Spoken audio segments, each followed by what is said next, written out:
Hey friends, I'm back. We haven't done this for a while. I was thinking to myself, the first time that I talked to ACCIS was 10 years ago. And I got a lot of friends in here, and there's a lot of new people in here, so I'll go ahead and give a bio slide just so the new folks see exactly how crazy I am.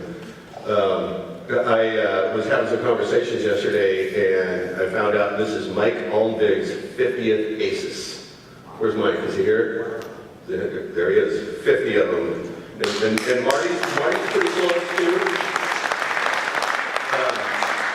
That's kind of amazing. And I remember back in 2008, 9, 10, when the bottom fell out of the economy, and there were a whole lot fewer people in this room, right? But still sticking it out, still sharing information on how we do things. And I think the result, even back then, was that this was one of the best conferences ever. And I gotta travel all the damn time now.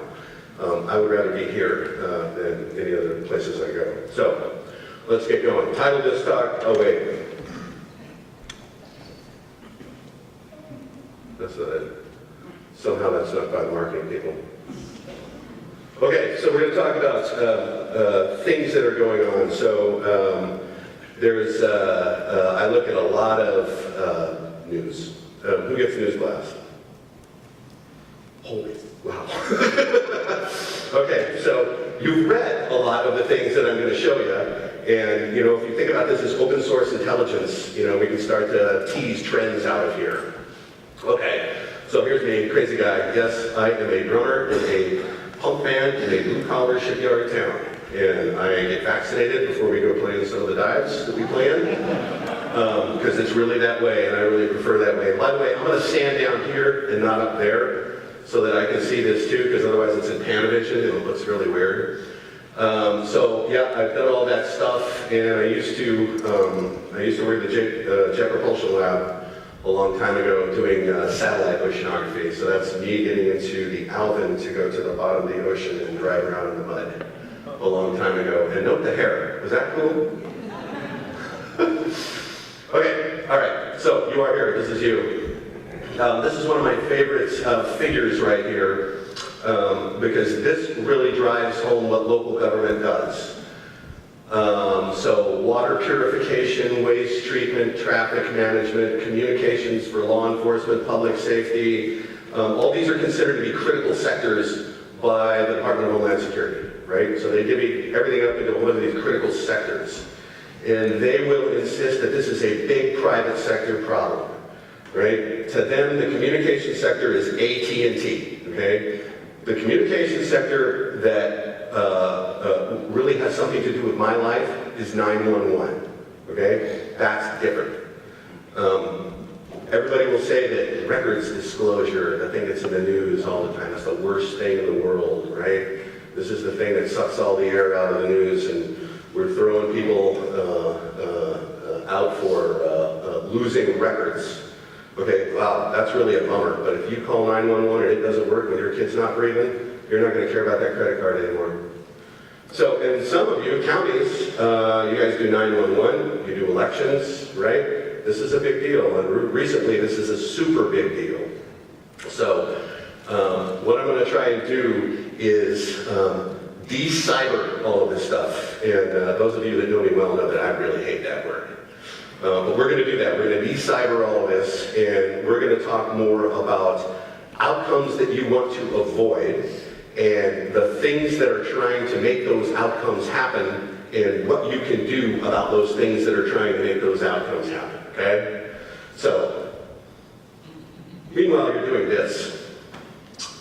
And so, way back in the 20th century, when you were driving down the street in Seattle, you would drive over magnetometers, and your car is a big piece of metal, and it would break a field, and it would go, click, car just went by, and that's how they knew how fast traffic was going. And there's people working in a traffic management center, and they're looking at screens with this information, and they will send a signal out to the field network and change the timing on the signals so that we can enhance traffic flow one way.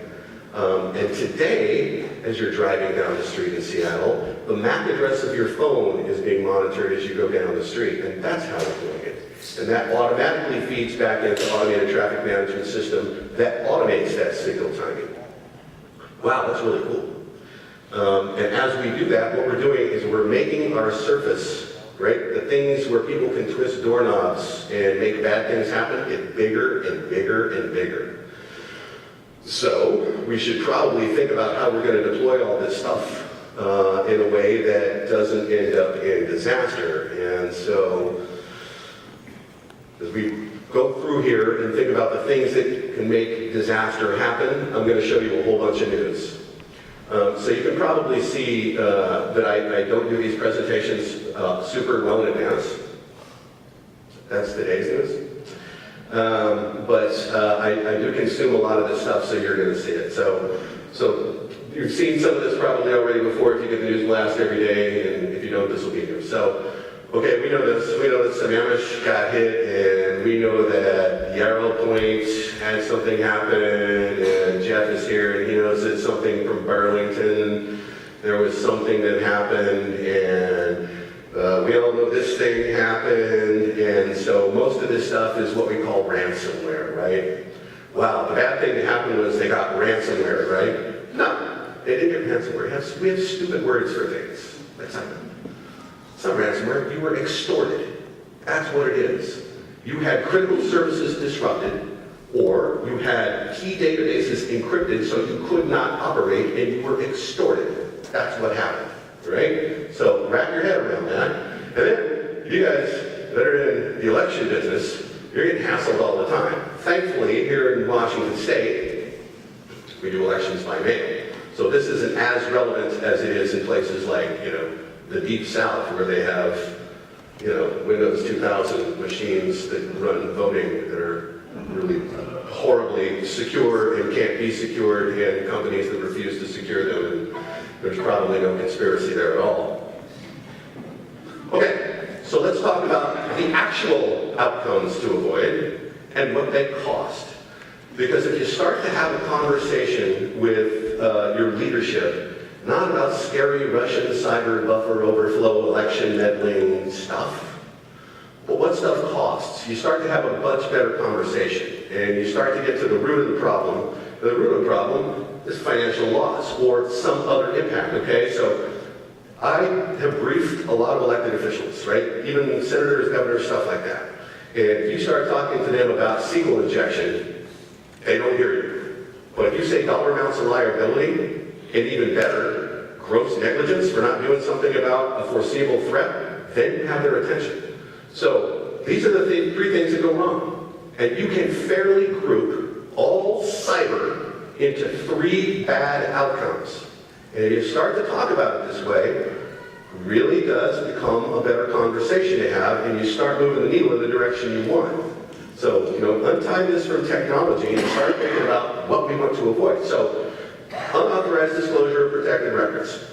And this is going to get weirder and weirder and weirder, by the way, because everybody knows what GDPR is. You've probably heard of the California Consumer Privacy Act 2018, which is going to be enacted on January 1st, 2020. Enormous fines for mishandling information that's considered privacy information.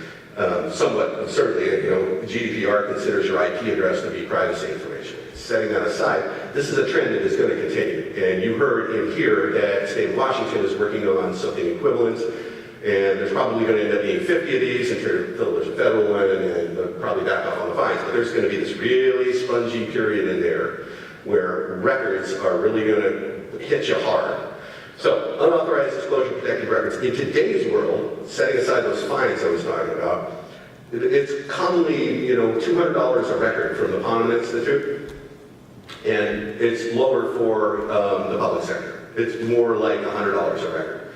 But still, we have 1 million records in our customer billing database.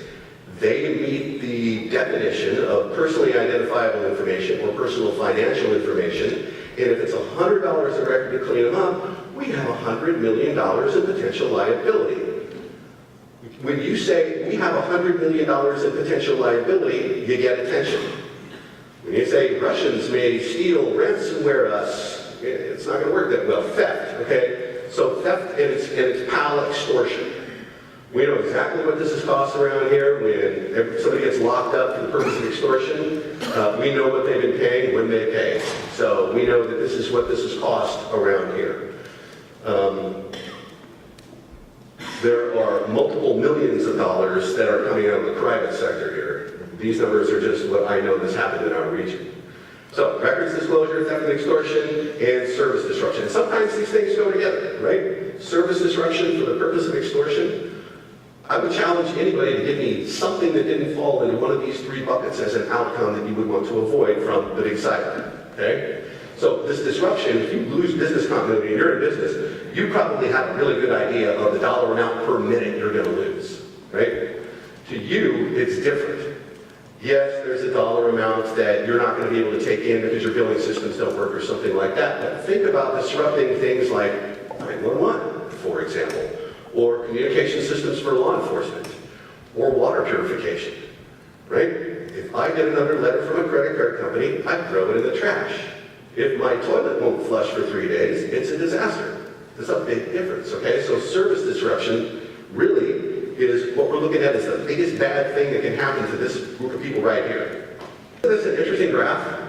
So malware sites, like compromised websites and things like that will push bad stuff onto you if you visit the site. Those are going way down, and phishing is going way up. Okay, why is that? Well, if I just have a password, it's real easy to log into the network, and so this stuff has become pervasive. And notice that it says number of sites deemed dangerous by safe browsing. Safe browsing is a Microsoft thing that I hope everybody is using here, where it rewrites the URLs and you hit a link and it doesn't go to where it says it's going, it goes to the Microsoft evaluation service that brings in that web page and it says, hey, this looks just like Microsoft, but it's not, so don't go there. That's a pretty handy control. If you're not using that control, definitely put that in place. So, phishing sites going way up versus malware distribution sites means something, right? People are going after credentials in a big, big way. Multi-factor authentication is your friend, and not just for the cops to meet CISO requirements, for everybody. Credential stuffing. Is this a familiar term? Who knows what this means? Credential stuffing, of course you do. Credential stuffing is, hey, I have 1 billion passwords that were disclosed on the Yahoo breach.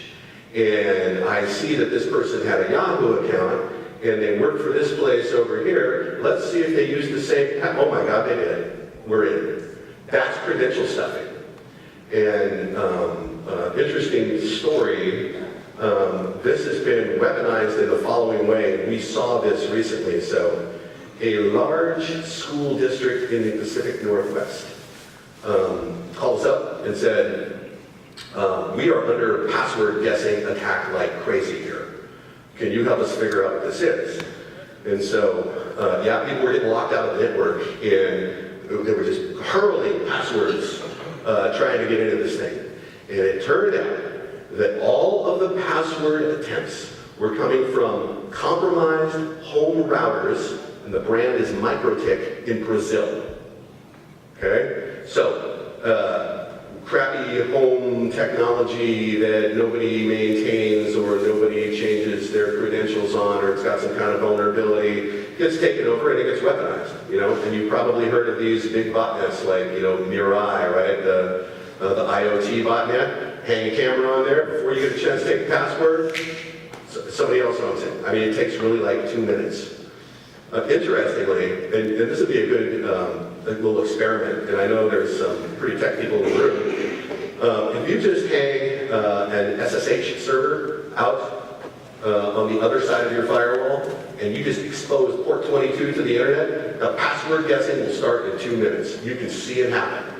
That tells you there's these sweeps going around the internet that are just looking for any little hole they can pry open, right? So, credential stuffing. Interestingly, I got asked this morning about a penetration test or something. When we do a penetration test, we have that billion passwords. And we will check your Active Directory hashes against the hashes in the Yahoo and a whole bunch of other breaches. That is a really good thing to expect. Dan Waddell talked about what you should expect, the value you should get out of somebody that comes in and does vulnerability testing for you. test our passwords to see if our users share with other sites, because that's a real big deal, okay? What's next? Oh yeah, this stuff. Hey, this is great. So again, records disclosure, theft and extortion, and service disruption. So when somebody jacks your CPU to use for cryptocurrency mining, that's actually theft. They're actually stealing CPU cycles from you. But what it can end up in is some kind of service disruption.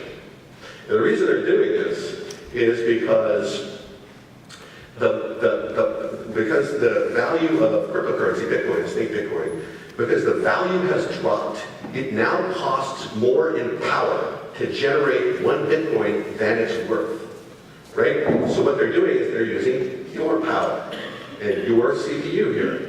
And when I say that it's becoming legitimized here, there are some websites that, when you go to a website that says, well, become a member, and you don't have to see all these dumb ads anymore. Now they're saying, let us use your CPU to mine cryptocurrency, and you don't have to look at the ads anymore. So it's becoming somewhat legitimized, still irritating. And, if this can really suck away your CPU time, it's not as disruptive, and it's harder to find. We have detected, and this is not a joke, cryptocurrency mining going on in a customer's VoIP phone system. So there is no CPU that's immune to this. Again, this is going to be more or less of a problem depending on the price of cryptocurrency and the price of power. For a long time out in Wenatchee, power was so cheap, all the data centers out there were just racked up with crypto miners. And now that power is more expensive, that's not as prevalent as it was. But cryptocurrency mining, theft of CPU, SIM swapping. Heard of this one? This one's cool. So it's pretty easy to go out onto the dark web and buy somebody's full identification information. And if I know you call up Verizon and say, hey, this is me, and I can authenticate myself, and this is my social, and this is where I live, and you go, oh, okay. I'm talking to a customer service person that doesn't have a big radar. And they go, okay. They go, hey, listen, I flushed my phone down the toilet, and the SIM card doesn't work anymore. So I got a new SIM card. We do assign my number to the SIM card. All of a sudden, that person has access to everything that you had in terms of connectivity to services, including financial services and things like Bitcoin wallets. And this is primarily what this has been done for. All you know is, my phone quit working. That's it. That's the only symptom you will see. And there are millions of dollars being stolen this way. And this is such a big problem that Congress is starting to look into this. And they're starting to look at a lot of practices of the telcos right now, not the least of which is selling information to data brokers and things like that. So, SIM swapping, if your phone quits working, you got to call those guys right away because you may be in the process of losing money right now. Fun stuff, huh? Okay, so here's the big botnet near eye, right? This thing is continuing to build. For what purpose? We don't know. If you don't secure IoT when it's deployed, and apparently hardly anybody does, it gets taken over immediately. And generally what this is used for is as a distributed denial of service cannon. And it will knock you off the internet if it gets aimed at you. And there's more than one, and F5 is the company that's doing the best job at tracking this stuff. And they put out some really nice papers on how this is expanding at what rate, et cetera, et cetera. What we just saw, the fact is it wasn't used for distributed denial of service. We saw it used in a password guessing attack, a credential stuffing attack. Wow, man, that could be really effective. If you really leveled that at somebody and you really had a lot of information that you had collected from these breaches and you wanted to weaponize it, and you had a botnet army that big, man, you could do some damage with that. So this thing is kind of lying in wait. We don't really know what this thing is going to do. I mean, DDoS and TDD, right? And that's what it looks like now. In fact, this is last year's data, okay? We're talking about 1.7 terabits per second. Who can survive that? No hands went up, right? And this is crazy. This is crazy. When you have that many things under your control, this is what the possibilities are.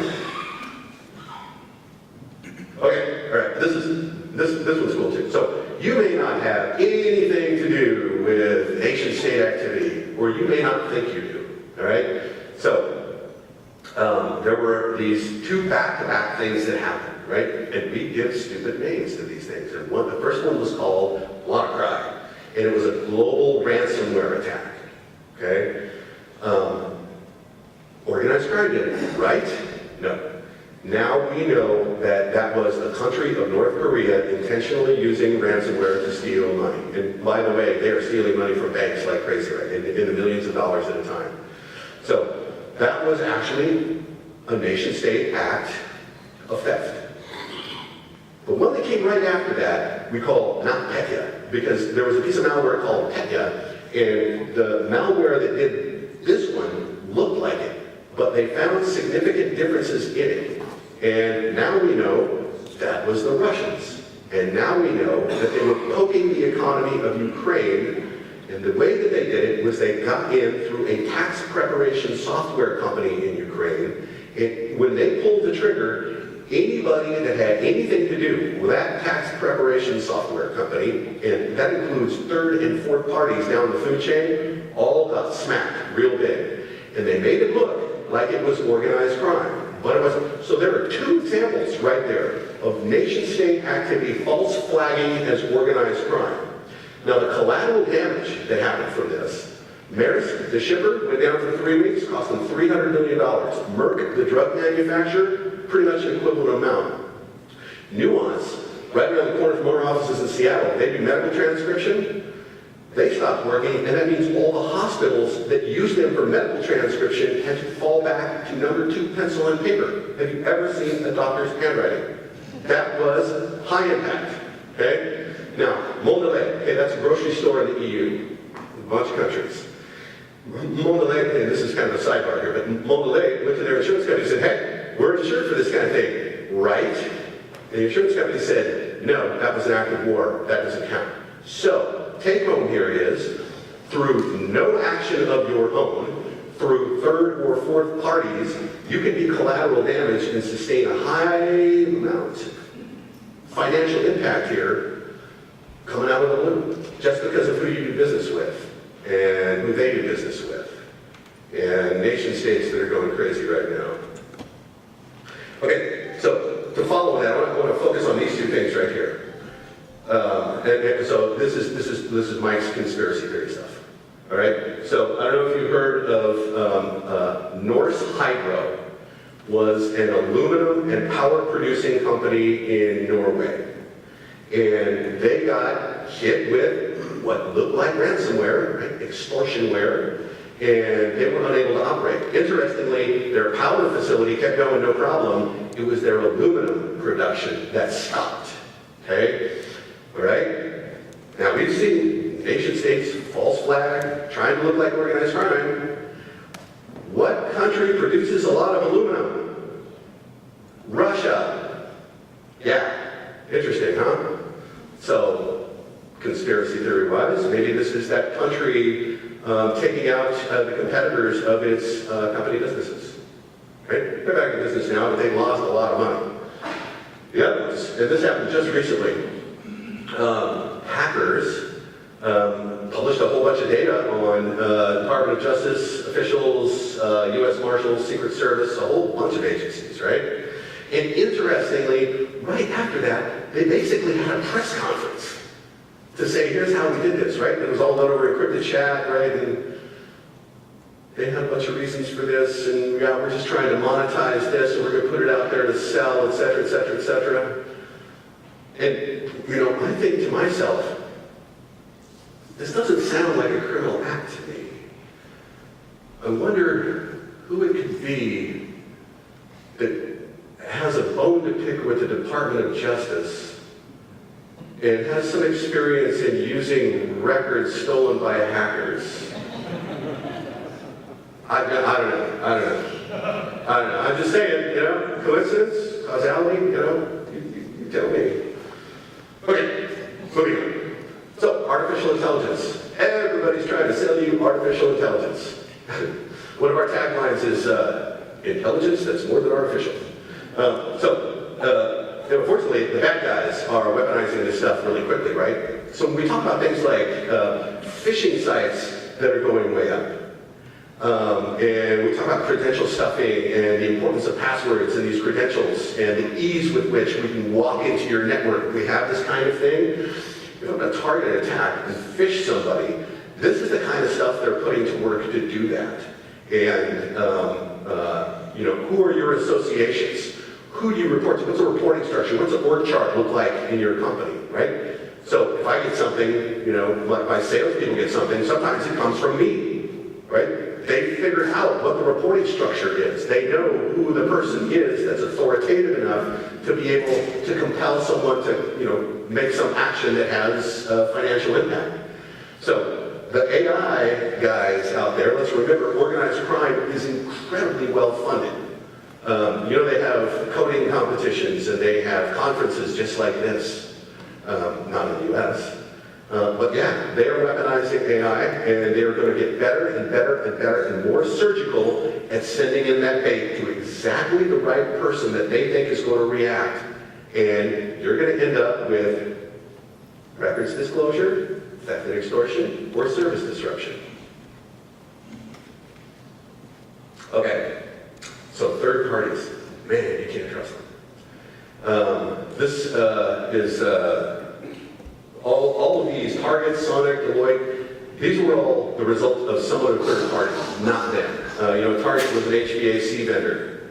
I think Sonic actually was HVAC as well, but Deloitte was a third party that was handling some of their information, threw it out in an unsecured S3 bucket, which is, that's tripping over your tie right there.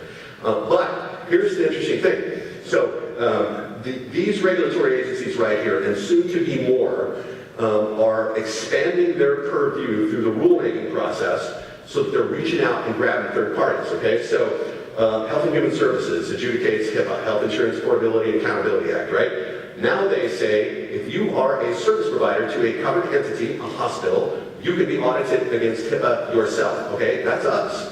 We have to have HIPAA business associate agreements, and we have to be ready to survive that audit. Well, we're not a hospital. That's the regulators going, whoop, you're included too. And it's because of some of these things that have happened. FFIEC is the organization that goes out and examines banks like 29 times a year. Now they're telling banks, when we come to examine you, you have to give us evidence of your third-party security management program and demonstrate its effectiveness. Wow, that is a tall hill to climb, right? The other one, the DoD, and some of you may know this, Department of Defense has come out and said, okay, anybody who's a contractor for the Department of Defense, like construction agencies, anybody, if you want to continue to be a contractor for the Department of Defense, you must assess against NIST 800-171 in compliance with the DFARS requirements, right? Defense Federal Acquisition Requirements Supplement, I think is what that means. So here's 3 examples of federal agencies going, okay, everybody's included now. We regulate you, but if you do business with that guy, you're included too. This is not going to stop. Okay, commercial malware companies. If it wasn't bad enough to just have organized crime, now we have actual companies that are getting into the malware, surveillance, spyware business on behalf of governments, and they will sell to any government that's got money. And this stuff has ended up poorly, as you can see. There's hacking team is one of the most notorious ones, but there's a number of these. And what this means is now anybody with the money can surveil anybody, and I think the number is $500. There is a flaw in the phone network. It's called System Signaling 7, the SS7 network that all phone communications rely on. And there is an unfixable flaw there. And companies that have figured out how to use that vulnerability, as well as every country in the world can do this. You can surveil anybody's phone on the planet for $500. Anybody, right? So the president carrying around his Android phone, he's owned. There is no question. Okay, and just read this. This is a company in India. This is what they sell. That's you. That's you they're talking about. Who do you think they would sell this to? This weapon is comparable to a nuclear strike that can destroy citywide cyber infrastructure. That right there tells me they're doing this game. Or, remember, countywide IT communications ineffective. Countywide communications being rendered ineffective means 911 doesn't work. What could mean that? Bastards. Okay. These guys. These can't be fixed. These are chip-level vulnerabilities that cannot be fixed. There is no patch for these. And you don't know when it happens. You better just be watching your network and looking for signs of communication out to places you don't like, because that's going to be the only signal generated by something like this. You know, you trip over a bad website, you click on a bad attachment, all kinds of things can happen. If this thing happens, this one's pretty hard to figure out. So, Meltdown Inspector, again, with the no names, doesn't get this stuff. Okay, let's do a quick time check here as we get into phase 2. Okay, so here's some predictions. DDoS is not going to go away, and man, it can blow you right off the network. Operational technology, and this would be water purification, waste treatment, and traffic management, right? Now is firmly in the scope for disruption. It's a target because they know you're going to pay. Last week, I was at the C-Trade conference in Miami, and this is a conference for cruise ships. And I'd still rather be here. I mean, that was fun. I can tell you some stories from that. It was really fun. But the Chief Information Security Officer of Royal Caribbean is Will Perez, and I was on a panel with him. And so when I met him, 30 seconds into the conversation, do you guys monitor operational technology? I go, yeah. We're going to figure out how to do this for a ship at sea. Why? Because there are 3 networks on ships. There's the passenger network, which is completely polluted, they don't care about. There's the crew network, which they provide some reasonable controls on. And then there's the operational technology network.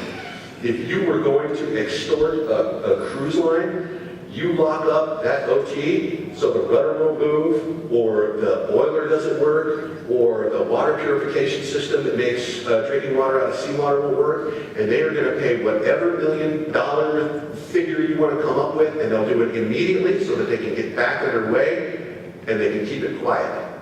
And there was a lot of speculation that this has already happened, but operational technology, right? This is the stuff that we got to worry about more than anything else because the impact would be so big, right? Ransomware, yes, going to affect all those sectors, right? You're going to get extorted. Our economy is going to get poked just like Ukraine did. I betcha. And I bet you it's coming up and it's going to be close to the 2020 election. Government surveillance will increase. And this is an interesting one too, right? The narrative that has emerged is that because the Chinese government does not give a rat's behind about your privacy, they'll surveil you, they'll create a social score for you. If your social score isn't high enough, you can't get a table at a restaurant. And that's the way you roll in China. There's constant facial recognition. They're watching everything you do. Well, we're pretty hung up on privacy. The narrative that's going to emerge here is we are not going to be able to compete against China if we stay hung up on privacy, and surveillance in this country is going to increase. Next election, obviously, is going to be chaos. That was easy. And extortion against the hospital, somebody's going to die.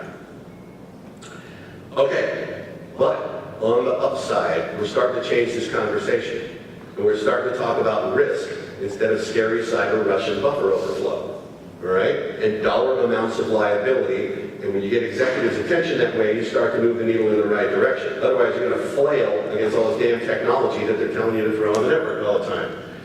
Automation with human oversight, and finally, security will become a competitive differentiator. And I talk about that in here a bunch, right? That's a paper I wrote for VeriSign like more than 10, probably 15 years ago. And this is starting to become true. And one way you can use this is when you do competitive procurement, You don't require that a product be tested by an objective third party and you receive a report, but you just score a little more if they do. And then they start to get the message. Buy from me, because my stuff is more secure than their stuff over there, and it starts to become a competitive differentiator, and we turn a very important corner. So that's starting to happen, that's good. So some of my predictions take 15 years.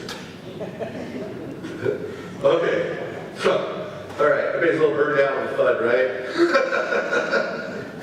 All right, let's talk about stuff we can actually do here. Okay, so first of all, quit thinking you're going to keep bad guys out of your network. This is a foreseeable event. And you know how we know that? Because we have penetration testers, and they always get in. Always. You are secure until your ticket is punched. Somebody wants in, they're going to get in. You know, we talked about the penetration testing panel, you know, we talked about some of the techniques. I'll throw USB sticks in your parking lot and wait for somebody to jack one in, man. There was who was talked about this? They talked about the fact that they did that, somebody picked it up and took to another business, put it in there, that was funny. So, way in the 20th century, we said, hey, you got to prevent this stuff. You got to create this shell around the network so that no bad guys get into the network. And now we're saying manage this risk.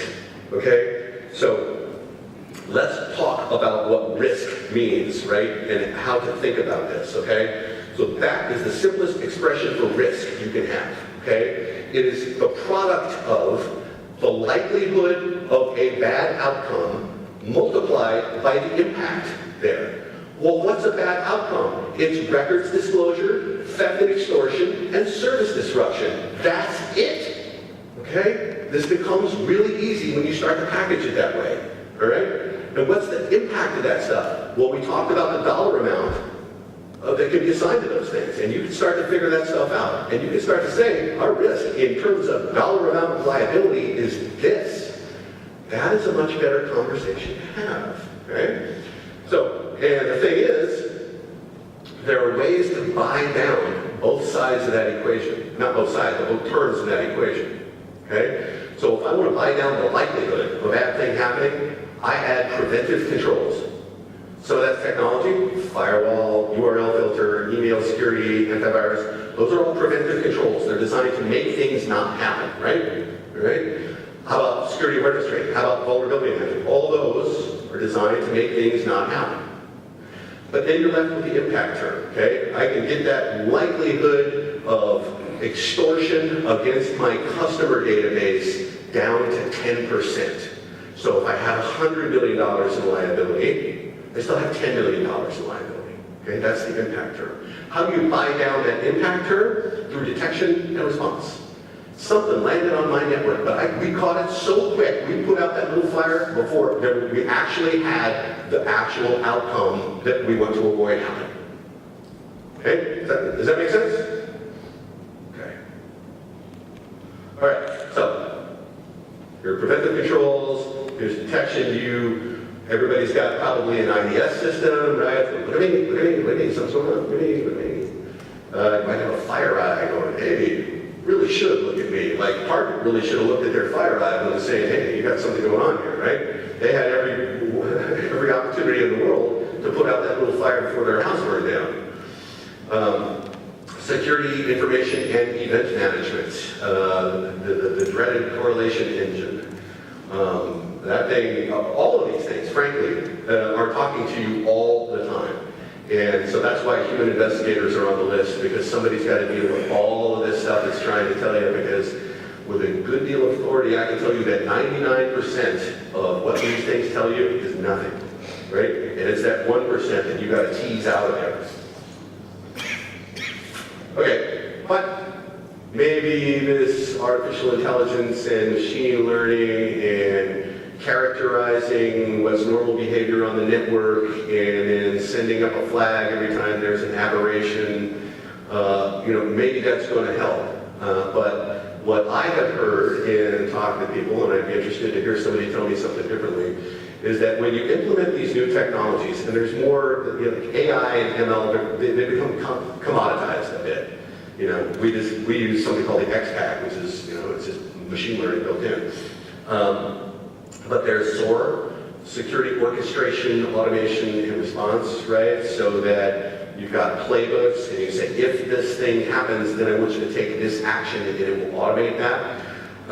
Implementing those technologies, what I have heard is that you need to throw so many people at this to get it to work that you achieve an outcome that is exactly the opposite of the one you intended if you're trying to reduce resource costs, people costs.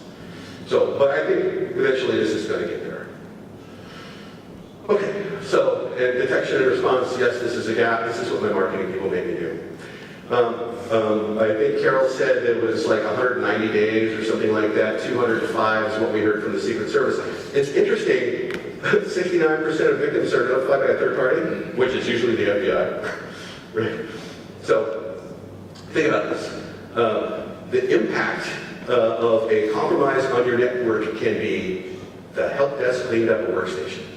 It can also be the FBI called and all of our stuff is out there online for sale. And you actually are in a position to choose which one of those you do.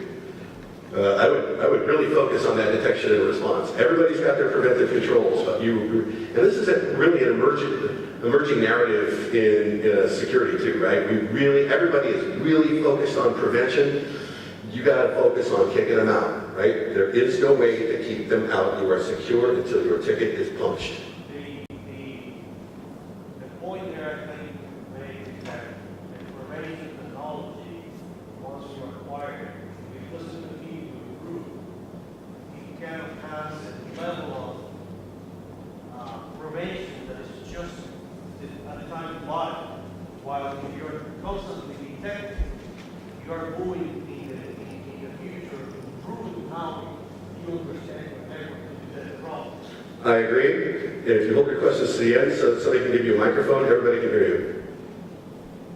Okay, so key metrics that you should probably think about, what would be good to think about, and if you can measure these, it's even better.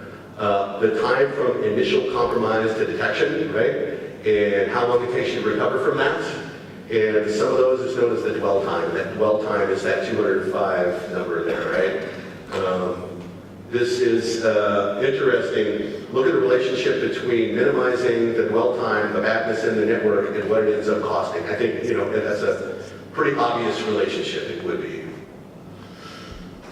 Okay, so how do you do this? How do you improve detection and response? Make it IT's job. That's what everybody in here does. That's what everybody in here does.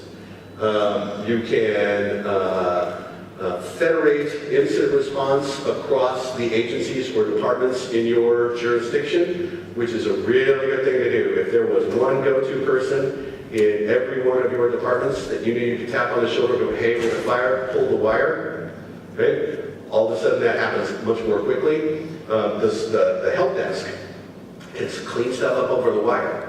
That is the fastest way to get something done if you have a good help desk and they have appropriate authority to do things like that.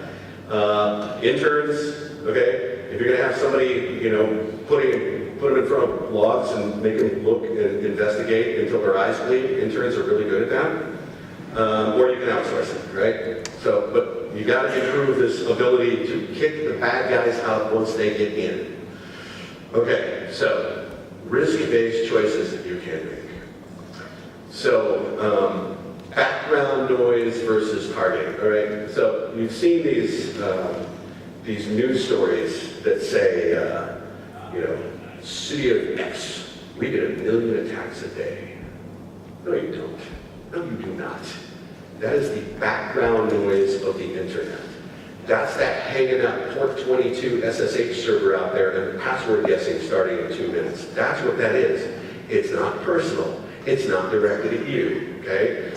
So keep that, on top of your head. You have to ground yourself in this. Are you doing the required stuff, right? Well, we don't train our employees and we don't patch anything, but we're going to buy artificial intelligence. Okay, that's really that's come backwards, right? All the required stuff really does move that needle because the thing that's coming after you, the thing that you need to worry about the most is the background noise stuff. The stuff that gets in because somebody trips over it. It's not targeted by nation state at you. It's not an advanced persistent threat. It's run-of-the-mill commodity stuff that antivirus probably knows about, mostly. Antivirus is about 30% effective, which means you should only use free antivirus. So by the way, I think that Microsoft's Windows Defender is probably one of the best agents there is right now. It's really gotten good. Do not tell the Microsoft people I said that. Okay, invest in new prevention strategies, okay? And there's some weird ones coming out, like deception, okay? Detection and response, you know, this is really a thing to get good at. Admit to your elected officials and executives, listen, there's really no way to keep people out of here. And the impact of something happening could be loss of life. And it's definitely, we're going to be above the fold and you're going to get accused of negligence. Okay, don't say that. But that kind of conversation, you know, you really need to invest in the ability to kick them out because now we're here. We can make this admission that they're going to get in. And when they get in, something really bad can happen. So the important thing is to admit that and have a plan ready so that we can kick them out quick. All right? Better regulatory compliance. Well, that's the simple stuff. That's why it's regulatory compliance. Sadly, you know, there's only pockets of regulatory requirements in local government, right? Human services, well, that's HIPAA. Fire department, EMS, that's HIPAA too. Certainly CISO applies to law enforcement. You know, credit cards or financial infrastructure, that's payment card industry. But nothing applies across the organization as a whole. So really you have onesie, twosie places where you actually have to meet regulatory requirements. But, you know, nothing applies to traffic management, for example. And that's a thing that's really easy to knock over. In fact, I'm not going to talk for Dan Wardell, but he can tell you that. Okay. All right. So, smart city initiatives. So who is going down kind of the smart city route, even if it's automating traffic management or automated metering for power or water and lots of field telemetry and things like that, okay? So, okay, about 30% of the room. Okay, be careful, because here's the deal. Technology leads policy by a lot. Technology goes like this, and policy bumps along like this. And there's a number of examples of this. My favorite one is the use of stingrays, right? Anybody know what a stingray is? Right? Stingray is a cell site simulator. It's a briefcase that will hoover up everybody's cell phone communications and then send them on to the actual cell towers. And so law enforcement goes to trade shows with fistfuls of grant money. They go, oh wow, that was cool, we could use that. And they buy it, they put it to use, and they don't tell anybody. And when city council finds out, they are apoplectic, Tacoma. And, you know, right? And there are privacy implications in all of this stuff. And remember I said these privacy things are going to come back and they're going to bite us, right? Because this stuff is not going to go away. Our fixation on privacy is not going to go away. So, policy for technology review. Someone in here who I won't identify got a hold of me and said, what can I do about our elected officials putting Alexa on their desk? An internet-connected microphone on your desk. Well, how about a policy to make sure that anything that goes on a damn network has to go through some kind of review? That seems pretty straightforward, right? But championing that and getting that through is kind of a heavy lift, right? I've had to work on policies that we had to push through, and I had to negotiate with labor and police and everybody. And so it's not a light undertaking when you want to change policy and make sure that anything I find on the network that has not been approved and gone through some kind of governance is immediately removed. So, governance organization there is going to be incredible. You've got to get everybody's fingerprints on something like that. And an enforcement mechanism, we're going to rip it out of there. And if you get everybody to agree on that, and give them the examples of all these things that have gone bad, because technology leads policy by so much, get everybody to agree, and then you have the authority to do things like that and get the crap off the network that hasn't gone through some review and hasn't been assessed for its security implications. Because all these things are happening. All these things are happening. Business email compromise and IoT botnets and nation-state collateral attacks all happening. And the bigger you make that attack surface, the easier you're going to be to knock over. Okay, here's another thing we can do. Now, I'm going to switch gears, and in the last part of this, I'm going to talk about something that many of you know about. And the reason that many of you know about it is because it was hatched right here, right? So, and this was about 2009. And when I got to the city of Seattle, I had been working as a managing consultant for VeriSign, and I'd been with corporations that spent gobs and gobs and gobs of money on security, and I've broken into networks and led teams of people that have done some awful things. And I got to government and met all you guys and saw that everybody was kind of doing security, but nobody was watching anything. And this thing about detection, this thing about kicking them out, has always been top of my mind. And you remember in here, I've shown you a lot of data that we collected in the city of Seattle. But look, we're monitoring all this stuff, and I can show you what happens. And I know a lot of you were getting weekly reports coming to my office in Seattle, where we just go, here are the countries that are doing password guessing. Here's how many attempts they made, and here's the things that happen. That kind of transparency is really important. That monitoring, that detection needed to be extended to local governments in the region so that my toilet will continue to flush, and so that if my kid is breathing, I know 911 is going to work. So we started this, okay? Public regional information security event monitoring. And I got a bunch of grant money from Homeland Security and had partnerships with University of Washington and some other folks. And at one time, we were monitoring 9 cities and counties, 6 maritime ports on Puget Sound, 2 energy utilities, and a hospital. And instead of all the data being kept separate and secret from one another, we put it on one map so that everybody can see, here's the attack surface of our region, okay? We hatched that here. You guys are partners in this, all right? Were you part of this? Hold up your hand if you're part of this. Yep? Okay. There's no ports in here. Too bad. So this was cool. And I went to work as a policy advisor for the state after I left the city of Seattle, because the state wanted to put their fingerprints on this, and we wanted to turn it into a statewide thing. And the idea was we were going to bolt it onto the University of Washington, and we were going to have students be analysts so that everybody would have free monitoring and be able to have analysts actually looking at all of those billions of log messages that somebody needs to review to find the 1% that really means something. Don't ever try to work with the state, and don't ever try to work with a university as big as the University of Washington, because they're both aircraft carriers that cannot turn. And after 2 years, and this is no exaggeration, I ran screaming out of government. So, now we do this. So now I started a company, and we have a couple of billionaires that help fund the company, and one of them is on the board of trustees at Western Washington University. And Western Washington University has a cyber range at their campus in Poulsbo, Washington. So here's what we do.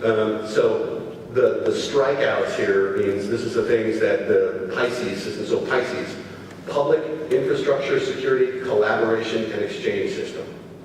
In a nutshell, we, in my company, CI Security, in partnership with the PICES nonprofit, and today Western Washington University, monitor down market, that's 150 employees or so and below, local governments for free, in return for not collecting data and sending it to our SOCs in Bremerton and Ellensburg, but sending it over to the cyber range in Poulsbo, Washington, which is used by students statewide. So students then have curriculum that they're going through that includes sitting down in front of live fire against critical infrastructure in their neighborhood, and the urgency to get it right is sky high. So when they come off that assembly line, they are highly qualified to go to work and add to the tax base and become analysts in the private sector, the public sector, all kinds of places. And so we've been through, we're in our second quarter of doing this now, And we hired a bunch of people coming out here, and they went right to work. They knew exactly what they were doing. Of course they do, because that's our stack. It doesn't do a packet capture. It doesn't ingest lots of logs and things like that. So, it's a happy meal. But here's the deal. Let me see what's coming up next here.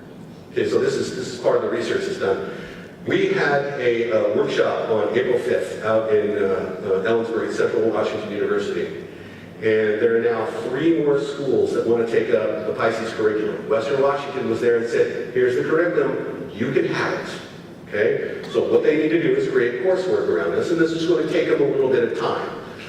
So, if we have at least 3 schools that are going to come on, we are going to need 15 to 20 down-market local governments to hold up their hand, sign a data sharing agreement, and commit to basically the 3 terms of this. A, you're going to buy a collector, the hardware for the collector yourself, it's about a $1,200 computer. B, your analysts are going to be students, and that means there could be outages in their coverage, right? And that's why we need more schools on, so that we can stagger this, so that there's always a class looking at stuff. And C, we're going to share information. You remember PRISM, how we shared information with the Fusion Center? So we still do that. And I think I got a slide kind of talking about that. But, so there's 3 benefits from this. One, it's infrastructure protection. My damn toilet keeps flushing. Hey, that's good. That's a good outcome. Number 2, it's workforce development, because we have these people sitting down and coming off our assembly line in Washington State better than they are anywhere else.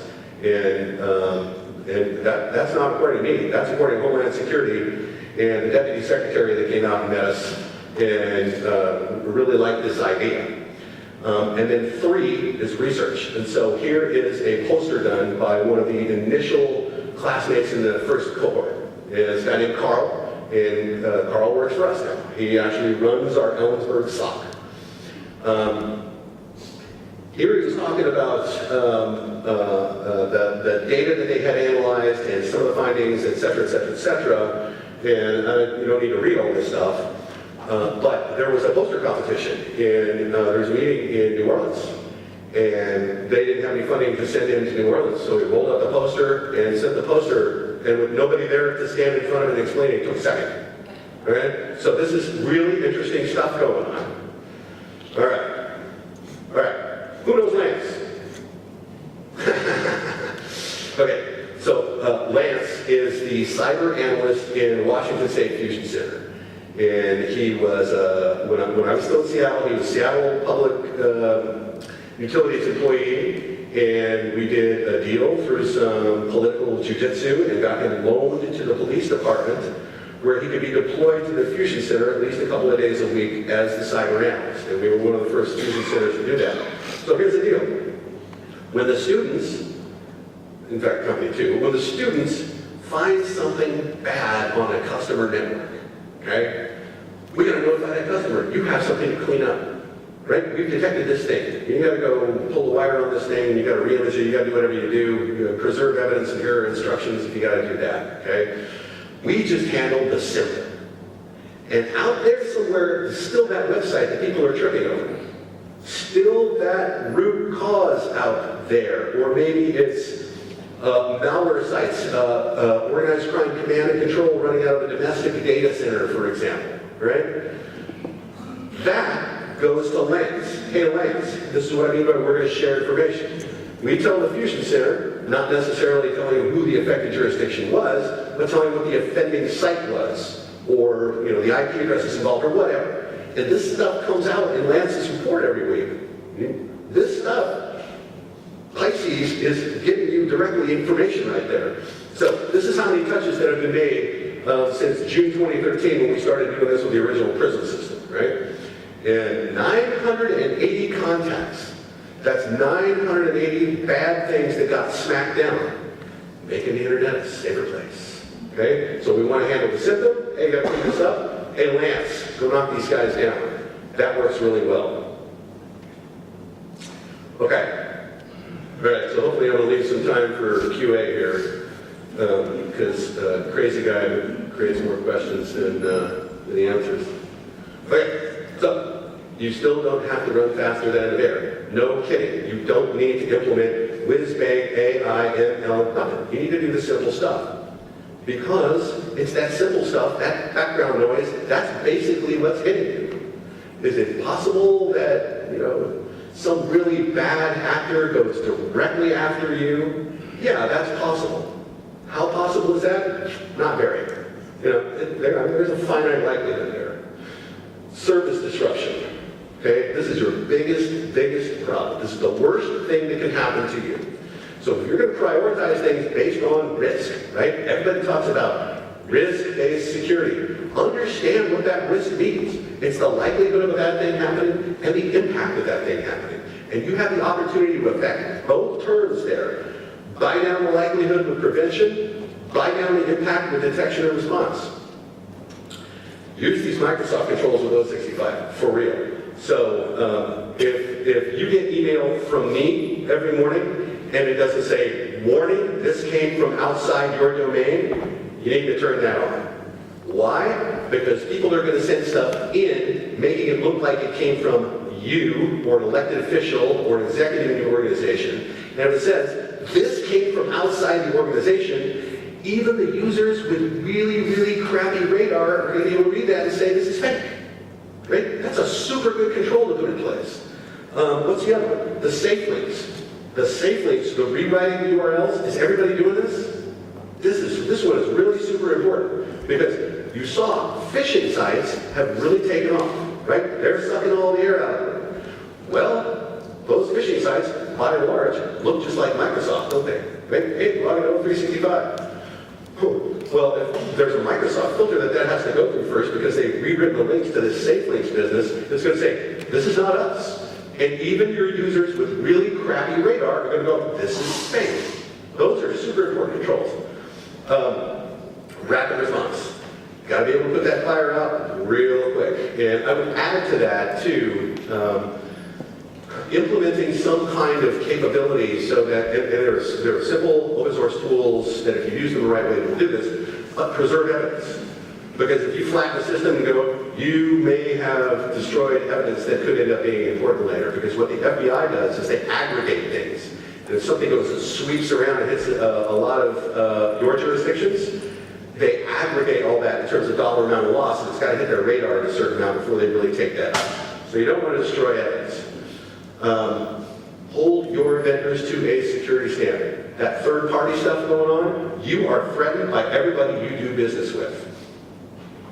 Procurement and policy. And I talked about using your RFP, your procurement process, not to create a requirement that something's tested against a standard we recognize by an objective third party, but man, we're going to score you real high if you do that and start to turn this into a market for us, right?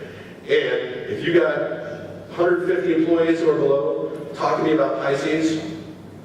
We're out scaring up some money right now to be able to bolt on 3 to 5 new schools, and I can tell you, Boise State is interested in this, and when I went out to South Carolina, the Citadel, the military college out there, is interested in doing this in partnership with the Ports Authority of South Carolina. So this thing is going to get bigger and bigger and bigger, and I got to let somebody else run this thing. But if you have 100 to 150 employees, something like that, talk to me about ACCIS because we gotta set some stuff up here. Okay, all right. And I want to tell you this one more damn time. When I was at the city, I could prove that 40% of the compromised assets in the network came from the use of personal email. Okay? Here's Outlook, and we pay a bunch of money for Microsoft to clean all that stuff up so there's no attachments and no bad links. And right next to it is a web browser open to Bubba's email service. And absolutely no controls at all. What good did it do to spend that money? None. Okay? Now, everybody has a personal device now. And if all personal use is forced on the personal devices, and people walk in and they have a wireless network, and your phone connects to that, and Facebook lives on your phone, it doesn't work on your work computer, right? Gmail lives on your phone. And if you do this, and I'm telling you, this will be the hardest policy you ever have to change right here, but if you can do this, you are going to make half the problem go off a cliff, right? Policy. Policy is powerful, right? That's what I'm leaving with. All right, if you want the news blast, that's how to get it. That is the shortest email address you will ever see me have. Remember when we used to be critical informatics? People were so tired of typing that we had to change it. Okay, ask me questions. Marty. Hang on, please ask with the microphone so we can get it recorded. Thank you.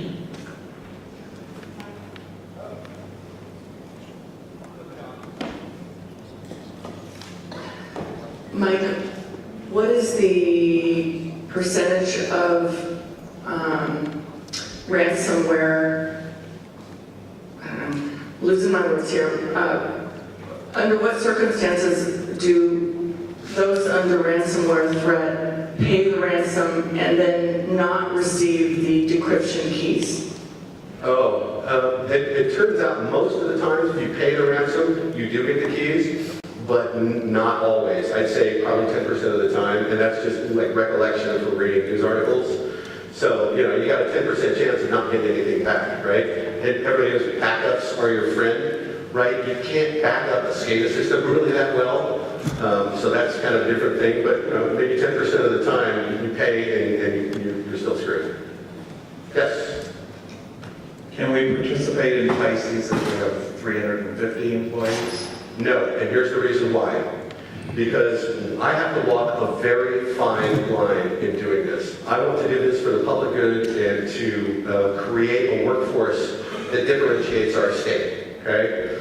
I cannot create a competitor to the private sector. That's me. I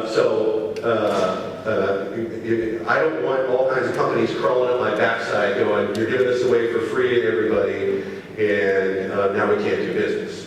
And so this is something that the board of directors for ACCIS had to think through very, very hard. And so that's our cutoff. And originally it was even lower than that, but it's about 150 people. So good question. The answer is no. More questions? So on that same note, if you're smaller than 100 or 40 people, Yeah. you participate? Call me. Perfect.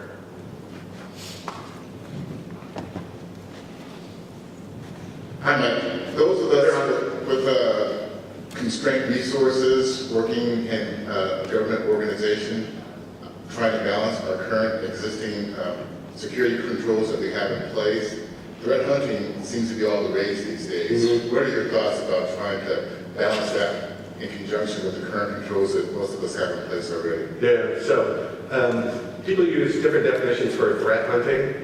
Right, so a threat can be the fact that your jurisdiction has been identified on Pasteban or Ghostban or out on the dark web or something like that. You've been targeted. There's a threat that's extant, and you need to be aware of that. Some people consider threat hunting to be sorting through all of the technologies that are going, look at me, look at me, look at me. Where's the real threat? That's what I would call it. So threat hunting is actually detection and response. Where would I place that in terms of importance? You have a bunch of preventive controls, and they require maintenance, and they require oversight, they require administration, and things like that. That threat hunting piece, that requires constant work and activity. Really, interns, and I know you guys are really good at using interns, that's really the kind of thing I would put interns on. That's what I used to put them on in the city of Seattle, and that's a good fit. Did that answer your question? Okay. Go ahead. So, I really would like the graph that you had about phishing just going up astronomically, hours going down. That's exactly what we've been seeing. And I think that when we look at multi-factor being a solution to phishing, combining that with how we look at like the systems signaling 7 issues, other ways that you could phish one-time password protocols, Yeah. how are we going to start thinking about multi-factor being not one size fits all? How are we going to think about multi-factor being not one size fits all? Okay, apart from the grammar, I think I can figure that out. So there's multi-factor authentication that's prescriptive, and the CISO requirements make that fairly prescriptive. Honestly, if you don't have to run faster than the bear, and what you have to worry about is background noise, you don't really have to, it's 1% that sophisticated actor that knows how to do a man-in-the-middle attack against multi-factor authentication. Use your phones, right? Duo works great. It's a phone thing, and there's various ones like that. And again, everybody has a personal device, and if you use a personal device as a second factor, I can prove that I'm holding my phone, as well as the fact that I know my password. Those are two factors. So for criminal justice, that's not going to fly. For rank and file, that's probably perfectly acceptable. That answer the question? Okay. Michael, what is your current exposure working with insurance companies that are trying to sell us risk insurance? Are you taking anything in a either strategic or tactical way of trying to define how does risk insurance really apply to us government agency? Apart from publicly disparaging them, no. And in fact, I actually had a conversation last week with the CISO of Lloyd's of London. And I asked, so this is about insuring cruise ships, right? And I asked, how do you evaluate the risk of a potential customer so that you can set premium rates and determine what the level of policy that you're going to apply here is? And they said, we bought a company, we have our own risk assessment methodology, we do this to every customer, so I got the right answers from them. I think Lloyd's of London is probably way far out there, and the smaller insurance companies, they don't do that. And a lot of you guys self-insure, so it's not even relevant. I think they're coming around, and in the news stories, they're fairly transparent about the fact that this is bubbly, and we're trying to figure this out and get better at this. It's going to take a while before they get better, and in the meantime, there are a lot of policy claims that are being denied because we sold you insurance without really understanding your risk, and now we find out that you didn't even do basic stuff. Because remember, that policy says, and this is fairly universal, that if something happens, you call us first. Okay? You don't call your favorite security company and have them come in and look around, because you just violated the terms of that policy. Because they want to send in the smoke jumpers with Q-tips and toothpicks that will show that you didn't have the right controls in place, and then they won't, honor policy. So it's not in a good place right now, except, I think, for the exception of the very large insurance companies that have gotten really serious about it and hired a bunch of people to go out and, do these risk assessments so they do understand. So I'm sure the county commissioners, the mayors, the city administrators have an equivalent group to ours. Have you ever had an opportunity to speak to them? Because I'd love to see them scared to death. Okay. So, who knows what PENWAR is? The Pacific Northwest Economic Region. That's largely elected officials from 5 Western states and 5 Canadian provinces. And thankfully, next week I have no travel, but the week after that I'm going out to Boise to talk about PICES at the conference of elected officials and everybody at the PENWAR conference. So I don't get the chance to put the scare on them. Occasionally I talk to county treasurers. Meredith at Kitsap County is actually the president of the county treasurers, and she has me come out and talk to there. That's who you want to talk to. You want to talk to the money people, right? Because when you start, adding dollar amounts to these bad things that happen and pull it away from the cyber spookery, they understand the dollar signs, and that's the conversation that actually works. So that's the one I like to go to. Elected officials, it doesn't really resonate with them. I don't want to disparage anybody in particular, but there was a photograph of me with a governor, and you see I'm trying to explain something, and the governor is like this. Obviously does not understand what we're not saying. That's why the packaging, I've worked on pretty hard to go, look, let's pull this away from us. So if I had an opportunity to talk to a group like that, I would certainly do it, because I think that really does help move the needle. I can't think of one that I've done recently. It's really onesie-twosie. Yeah, that's a good question. We should look for something like that. Okay, any more questions? Hey, Mike, I want to jump in real quick. Yep. You had talked about procurement, and Yep. on the ACCIS SharePoint site, we did a lot of work on RFPs, the stuff you should have in RFPs and the stuff you should have in contracts. That's available to every one of you in this room. So that's a place to start, to go get some of the stuff that Mike's talking about. There's some language out there, and maybe we need to do another presentation at some point on that system and that capability. Okay, cool. Question. Have you ever heard a keynote speaker yell at you like I do? Sorry. So half sarcastic but half honest. Perfect. So getting hacked and all that, it always is something that bugs me a lot. But like you said, if you fire up a web server within so many minutes, it's already getting compromised. Mm-hmm. I always talk about, it's all about defense. Everything's defense, firewall, defense, defense, defense. Is anyone going out and attacking these guys that are trying to attack us? Because I always kid around when we put up a new firewall. I'm like, when can we get an offensive firewall? Yeah. Unless something goes out and when someone's attacking us, knock them down. And I get it, it's probably some grandma in South America. Exactly. The computer's been compromised, but guess what? That computer needs to die. Mm-hmm. It's because it's going to keep pinging and pinging and pinging and pinging. So I'm just kind of curious in general, is there any organizations out there that as they put up a dumb web server, as it's getting hacked, are they basically... Yeah, so there are no private, so this is a good, really good question.